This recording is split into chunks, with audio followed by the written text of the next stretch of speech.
UP की बात में आप सभी का स्वागत है। आपके साथ मैं हूं जोहम रबा। उन्नाव के गंगा घाट कोतवाली क्षेत्र में बिना परमिशन निकाले गए जुलूस के दौरान हंगामा हुआ। पुलिस पर पथराव और हाथापाई की गई। प्रशासन ने 30 लोगों के खिलाफ में एफआईआर दर्ज कर 6 लोगों को हिरासत में ले लिया। पुलिस अन्य आरोपियों की तलाश में दबिश दे रही है। आखिर क्या है पूरा मामला, आइए आपको दिखाते हैं हमारी इस रिपोर्ट में।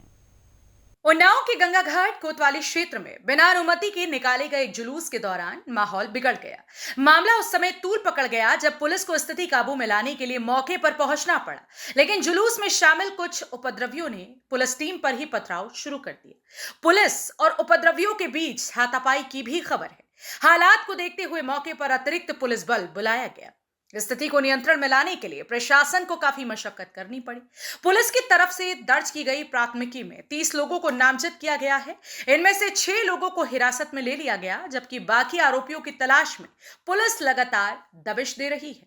उन्नाव में भारतीय नागरिक सुरक्षा संहिता की धारा 163 लागू है, जिसमें बिना परमिशन के किसी भी जुलूस या आयोजन को नहीं किया जा सकता है। इस संबंध में थाना गंगा घाट पर सूचना मिली कि कुछ लोग जुलूस निकाल रहे हैं, जिसके संबंध में जब वहाँ थाना गंगा घाट की पुलिस गई तो वहाँ पे कुछ महिलाओं और बच्चों द्वारा जो है सरकारी कार्य में बाधा डालने का प्रयास किया गया, जिसके संबंध में हिरासत में लेकर के 5 लोगों को लाया गया और इसके बाद उसमें सुसंगत धाराओं में मुकदमा पंजीकृत किया गया है और 5 लोगों की गिरफ्तारी हुई है, जिसमें 8 नामजद हैं और 25-30 लोग अज्ञात हैं। इसमें विवेचना चल रही है। सर, फोर्स की क्या स्थिति अभी वहाँ पर तैनात है, हालात कैसे हैं? सामान्य है पूरी तरह से स्थिति, और उसमें हमारी फोर्स लगातार जो है भ्रमणशील है और वहाँ पे पर्याप्त पुलिस बल लगाया गया है। कल बवाल हुआ, जब हम जिस टाइम पे बवाल हुआ उस टाइम पे हम खाना खा रहे थे। खाना खाते जब बाहर निकले देखा कि करीब 5-6 पुलिस वाले आए हुए हैं, तो हमने कहा आए होंगे हमारा घर जो है पारिक की तरफ है। उसके बाद वहाँ से जो है हम जब निकल करके इधर आए तो देखा पुलिस वाले जो है 2 लड़कों को जो है ले करके गाड़ी में जा रहे थे। तो मोहल्ले में भीड़ लगी, भीड़ में बच्चे छोटे छोटे बहुत से थे। उनसे जब पूछा गया तो क्या हुआ, कहने लगे आई लव मोहम्मद का नारा लगा रहे थे ये लोग, इस वजह से तो 2 लड़कों को उठा लिया। तो उसके लड़के के बाप आए, बड़े बूढ़े कोई आगे नहीं आए, लड़के के बाप आए तो वो जो रोड पे पहुंचे हैं लड़के को अपने छुड़ाने के लिए कि भाई अल्लाह मोहम्मद का नारा लगाना क्या गलत है। और यहाँ पे किसी को कोई भी गतिविधि मालूम नहीं थी, सिर्फ इतना मालूम था कि ये छोटे छोटे लड़के हैं, इन्होंने जो है बगैर इजाजत बगैर किसी के पूछे हुए जबरदस्ती का जुलूस निकाल दिया। तो यहाँ डांटा भी गया, लोगों को समझाया भी गया कि भैया आप लोग जो है ऐसे कोई काम मत करो जो प्रशासन को दिक्कत हो या हम लोगों को दिक्कत हो। ये मामला था। जिले में धारा 40 लागू थी, जुलूस निकाला गया। जब पुलिस वाला जुलूस रोकने का प्रयास किया पुलिस जब पुलिस नारे तक लगाए गए, नारे तक लगाए गए हैं, लेकिन इसके बारे में मुझे मालूमात नहीं थी, बिल्कुल मालूमात नहीं थी। उसके बाद जब पता चला है तो लड़कों को, बच्चों को, छोटे छोटे बच्चे थे उसमें नाबालिग टाइप में, तो उनको डांटा है। डांटने के बाद में उनको वहां से भगाया। ये हुआ कि पुलिस आ रही, फिर उसके बाद में पुलिस आई। पुलिस ने जो है अपनी बात रखी कि आप लोग जाइए यहाँ से, भीड़ को हटाइए। बच्चे छोटे छोटे थे, वो फिर नारेबाजी करने लगे। उतने में जो है वहां से फिर हम आते कल यहाँ पथराव लाठीचार्ज हुआ। नहीं पथराव क्या हो गया था जो हालात खराब? ऐसा क्या हो गया था, क्या मतलब पहले हालात खराब हो गए जब वहां से उधर से पुलिस वाले क्या किससे बात कर रहे थे, किससे नहीं बात कर रहे थे, अब ये वही जान सकता है। उसके बाद वहां से जब ये हुआ कि आदेश हुआ या क्या हुआ, तो उन लोगों ने लाठियां चलाई कि भागो, मतलब भीड़ को हटाने की कोशिश करी कि भीड़ हट जाए यहाँ से। जब भीड़ को हटाया है वहां से तो भीड़ भागी। उसमें जो है एक लेडीज वहां पे जो है टकरा करके दीवार में गिर गई। फिर उसके ऊपर पता नहीं किस तरीके से जो है लाठी या डंडे से चलाए गए। अभी क्या माहौल है? अभी माहौल बिल्कुल शांत हैगा, कहीं कुछ नहीं हैगा, ऐसा कोई बात नहीं है। यहाँ पे बिल्कुल शांत है, सब जो है अपने अपने घरों में है, कोई भी किस्म की जो है यहाँ गतिविधि नहीं है। पूरी घटना में तो यह है कि हमें हमारी जानकारी में आया है कि कुछ छोटे छोटे बच्चों ने प्रोटेस्ट किया आई लव मोहम्मद के नाम से। उसमें बड़े का कोई नहीं था मामला,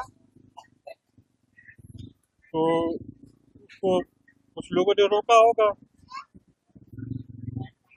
उसी में कुछ हो सकता बवाल हुआ हो, जो भी थोड़ा बहुत हुआ हो।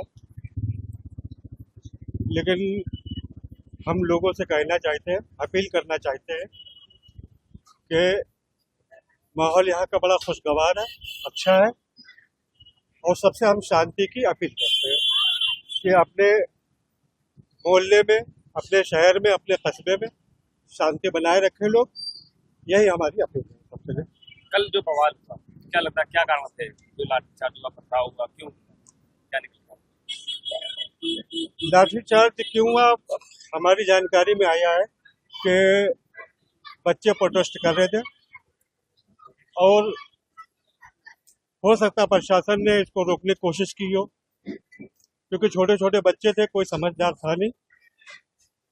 तो यही हो सकता है कि प्रशासन ने उनको डांटा हो, फटकारा हो कि नहीं आप लोग जाइए, या उसी में डंडा पटक दिया हो, भगदड़ मची हो, ऐसा हमें लगता है। घटना के लगभग 12 घंटे हो चुके हैं, अब माहौल कैसा है? अब तो माहौल बहुत अच्छा है, आप देख रहे हैं यहाँ पर कि सब बेहतर है, कोई दिक्कत वाली बात नहीं है। और हम लोगों से फिर एक बार अपील करते हैं कि शांति बनाए। मैं शहर उन्नाव और जिला उन्नाव के तमाम बाशिंदों से अपील करता हूँ कि शहर के जो हालात दिन ब दिन बिगड़ रहा है उसको बेहतर बनाने की कोशिश करें। प्रशासन की तरफ से भी है कि कानून व्यवस्था को बना के रखें, और मैं भी आपसे गुजारिश कर रहा हूँ कि कोई ऐसा काम ना करे जो कानून के खिलाफ है। आई लो मोहम्मद कहने की पाबंदी नहीं है, आप आई लो मोहम्मद कहिए, लिखिए, सब कुछ है, लेकिन अगर इसके ताल्लुक से कोई जुलूस निकालते हैं तो बिना परमिशन ना निकालें। अगर आप अपनी बात शासन तक पहुँचाना चाहते हैं तो मेमोरेंडम की शक्ल अपनाएं, ख्वाह 4-5 आदमी मिलकर अधिकारी को दें या अधिकारी को खुद अपने मकाम पर बुलाकर दें। किसी तरह का अपना तफरी का माल ना हो। नौजवानों को आप समझाएं, वो जज्बात में आ रहे हैं, उनको कानून नहीं मालूम है, कानून क्या है। लिहाजा शहर उन्नाव के माहौल को शांतिपूर्ण बना के रखने की मैं आपसे अपील करता हूँ। प्रशासन की ओर से साफ किया गया है कि इस तरह की गतिविधियों को बर्दाश्त नहीं किया जाएगा।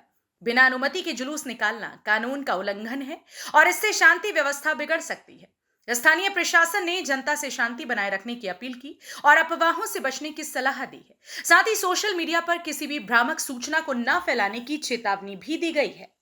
फिलहाल गंगा घाट इलाके में हालात नियंत्रण में है, लेकिन पुलिस की तैनाती अभी भी जारी है। प्रशासन ने जांच तेज कर दी है और कहा है कि दोषियों को किसी भी हाल में बख्शा नहीं जाएगा।